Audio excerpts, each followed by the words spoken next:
Hey, hey, hey. All right, so we have been talking about verbs. You know that a verb is an action word, it's something that you can do.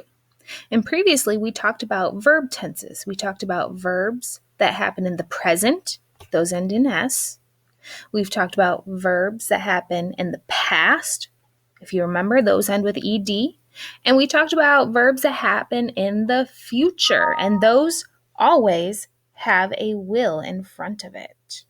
All right, so today we're going to be looking at helping verbs, of being verbs, and that's going to help us determine if the verb is past, present, or future. So our target is I can identify being verbs and explain the meaning. So let's check it out. All right, so being verbs, they do not show action. They tell what someone or something is or was. So here are some examples. We have is, am, are, were, was, being, and been. These are all versions of be. So here's a chart that can kind of help us out.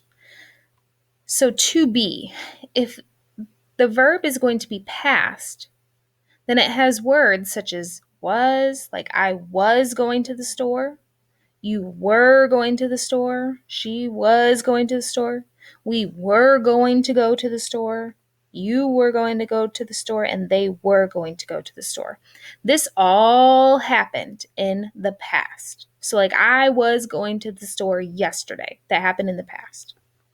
Here are some words that will help you determine if it's happening in the present.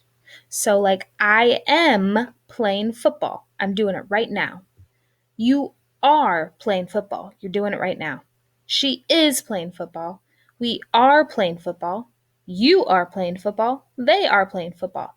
This means it's happening right now. And this one's pretty simple, pretty easy peasy. We already talked about this.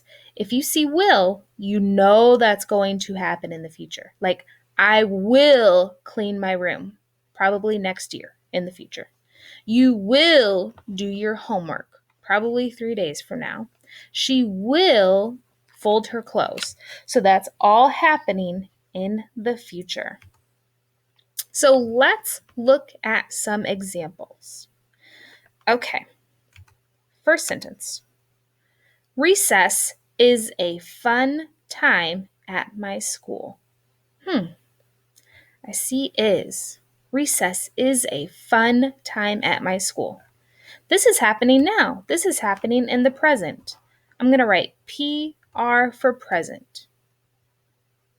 Here's our next sentence, number 2. So sentence number 1 was present. Number 2, I was, that's my verb, pretty good at soccer last year. Ooh, I see was, so I know that this is going to be in the past. P-A-S-T. And if I'm not sure, this kind of helps me out too because it talks about last year, so I know that happened in the past. Number 3, I am even better this year. And if you're not sure, you can always go back and check our list. M, ooh, that's happening in the present. That's happening right now. So I know that it's going to be in the present. So again, I'm going to write PR for present. Number 4, my friend is a good basketball player. Like I said, if you're not sure, always go back.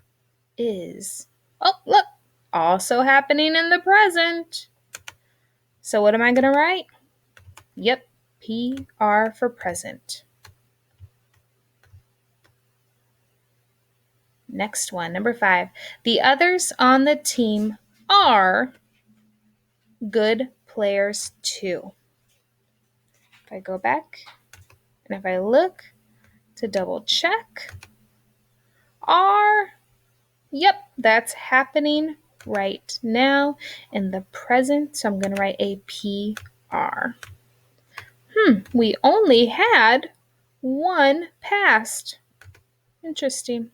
And we all know that if you put will in front of a word, that it's going to be happening in the future.